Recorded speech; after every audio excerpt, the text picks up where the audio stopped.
respetables estudiantes de la Universidad José Vasconcelos, sean bienvenidos a esta cápsula de la asignatura Seminario de Auditoría. El día de hoy vamos a ver dentro de la unidad número 2 la ejecución de un trabajo de auditoría externa financiera, ¿sale? Cómo se realiza, cuáles son los papeles de trabajo y todo lo que tiene que ver con este tipo de auditoría.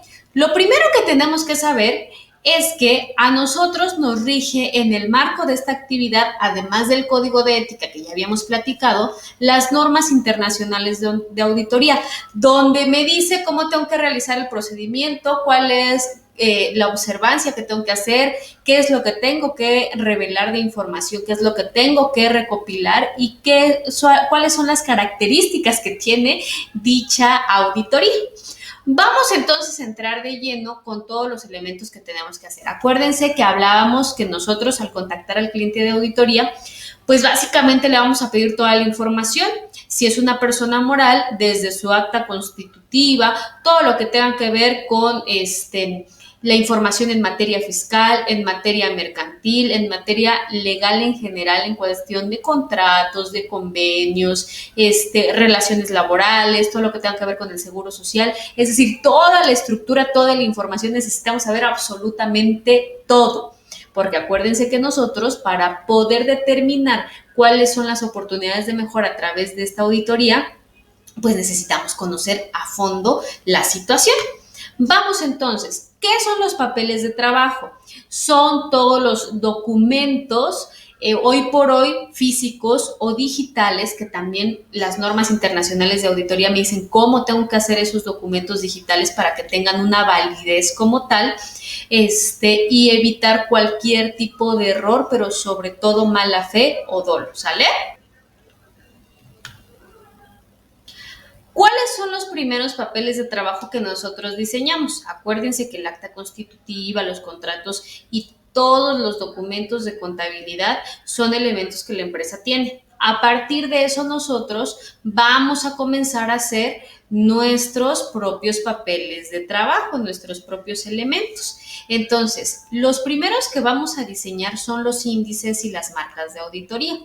La cédula de índices o el documento de índices me van a mostrar cuál es el cronograma, la clave o el elemento que me va a identificar el tipo de cédula que estoy haciendo, si es de balance, si es de resultados, si estoy analizando activo, pasivo, capital, ingresos, costos o gastos, y cuáles son entonces los elementos que tiene para que yo pueda vincular la información y saber qué es lo que estoy tratando en cada una de las cédulas o documentos que vamos a realizar.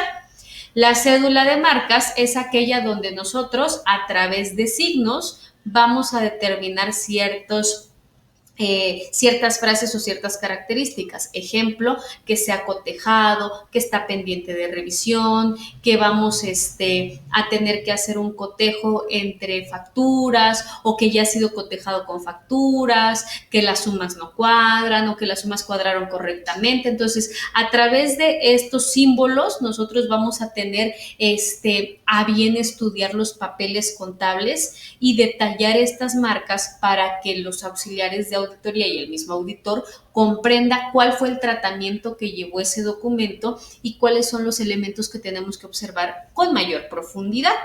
Una vez que tenemos esto, ya todo el equipo de auditoría sabe bajo qué índices y bajo qué elementos vamos a tener nuestras claves y nuestros códigos para poder analizar la información contable, ¿sale? Y a través de eso, entonces, saber qué es lo que vamos a realizar. Después de esto viene la elaboración de distintas cédulas. La primera que vamos a hacer son las cédulas sumarias. ¿Por qué se llaman así? Porque vamos a integrar partidas. Por ejemplo, la partida de efectivo y equivalentes de efectivo, donde voy a tener a caja, bancos e inversiones temporales. Voy a tener el índice que se establece dentro de la empresa, el concepto, los saldos al 31 de enero, perdón, al 31 de diciembre del ejercicio anterior al de la revisión y del 31 de diciembre del ejercicio de la revisión. Es decir, por ejemplo, si auditamos el ejercicio 2020, vamos a tener los saldos del 31 de diciembre del 2019 y del 31 de diciembre del 2020. Estamos hablando que es el saldo inicial y el saldo final del ejercicio. De ahí las columnas para ajustes y reclasificaciones y los saldos, cómo tendrían que quedar acorde al proceso de auditoría que hagamos. Vamos a ir revisando los movimientos y vamos a ver si estos están afectando a cualquiera de estas cuentas, y entonces para que se hagan los ajustes contables correspondientes y los saldos queden conforme a lo que nos dicen las normas internacionales de auditoría y las normas de información financiera. Una vez que esto sucede, pues obviamente tiene toda la estructura que tiene que ver con la firma de la auditoría, pero también con la estructura de la empresa para identificar precisamente de quién estamos hablando, así como el índice que corresponde y si efectivamente qué ha pasado con ese papel de trabajo, si ya lo cotejamos con los papeles contables de la empresa, si ya lo cotejamos con cualquier otro documento, llámese factura y demás. Entonces, con estas cédulas vamos a ir integrando las partidas o cuentas genéricas de cada uno de los estados financieros. Les decía, efectivo y equivalentes de efectivo, cuentas por cobrar, ¿no? Como por poner otro ejemplo, propiedad, planta y equipo. Entonces así vamos a ir desmenuzando la información. De ser necesario, si necesitamos una relación todavía más pormenorizada, ejemplo, podemos agarrar bancos y segregar entonces cuáles son las cuentas bancarias y saber e identificar perfectamente los saldos que existen a través de este formato. ¿De acuerdo? Otra cédula que nosotros vamos a tener es la balanza de comprobación. Nosotros vamos a pedirla a la contabilidad de la empresa, ellos ya la tienen diseñada, pero nosotros vamos a reestructurar de tal manera que podamos tener la balanza y los apartados para poder hacer cualquier tipo de ajuste o clasificación. ¿De acuerdo? En esta balanza de comprobación entonces van a estar las columnas, pues el número de cuenta, las cuentas y las partidas que lo integran en sus saldos, sus movimientos y los elementos finales que tenemos. ¿De acuerdo?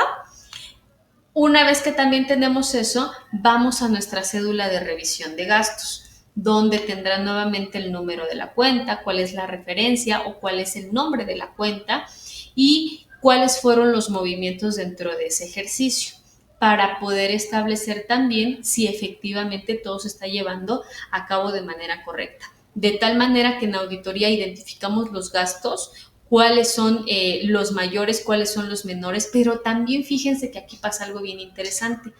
Vamos a determinar, por ejemplo, a ver, es una persona moral a la que estoy auditando, tiene gastos por honorarios, entonces habría que ver si efectivamente realizó las retenciones de manera correcta, porque, a ver, honorarios, personas físicas, ok, realizaste la retención de ISR, realizaste la retención de IVA si te corresponde, dónde está contabilizado y si efectivamente fiscalmente se ha visto reflejado.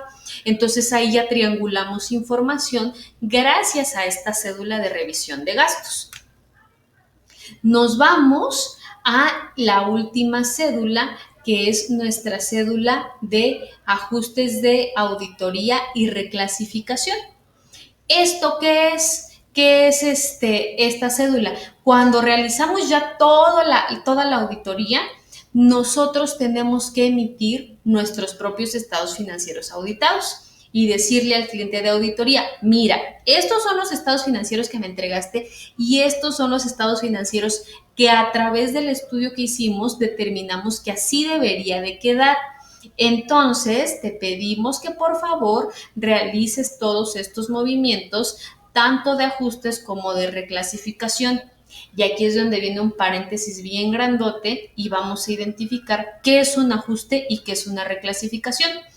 Acuérdense que dentro de toda esta esfera contable existen dos grandes grupos dentro de la contabilidad y son las cuentas de balance y las cuentas de resultados. ¿Qué pasa?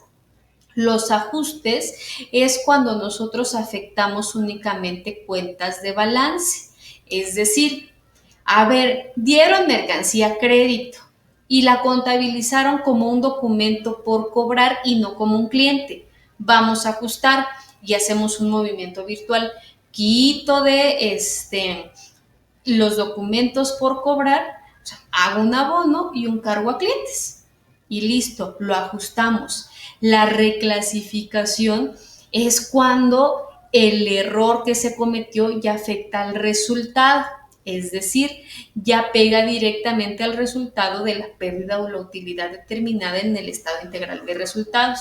Entonces, cuando es una reclasificación, ejemplo, tiene que ver con un ingreso, con un costo, con un gasto e inclusive en materia de impuestos. Entonces, o del rendimiento integral de financiamiento o costo integral de financiamiento, tomando en cuenta la estructura de nuestro estado integral de resultados. Entonces, la reclasificación es aquello que se afecta a un resultado y que entonces me va a mover la estructura general en cantidad de mi estado integral de resultados. Afecta directamente, o puede subir o puede bajar mi utilidad, o puede subir o puede bajar mi pérdida, ¿no? Entonces, ¿qué pasa? O puede ser de una utilidad pasarla a una pérdida, o viceversa, ¿no? Entonces, esa es una reclasificación. ¿Qué pasa con los ajustes que se hacen en el balance? Acuérdense que si son cuentas de balance van y vienen, pero al final del día seguimos manejando la misma cantidad. Solo saco de una cuenta para meter a otra, pero no me afecta en la sumatoria total. ¿De acuerdo? Bueno, espero que esta información haya quedado clara. Por favor, complementar con todo el material que tenemos en materia de las normas de información financiera y normas internacionales de auditoría. ¿De acuerdo? Muchísimas gracias por la información y por favor observen toda su actividad. Muchas gracias por todo y hasta pronto.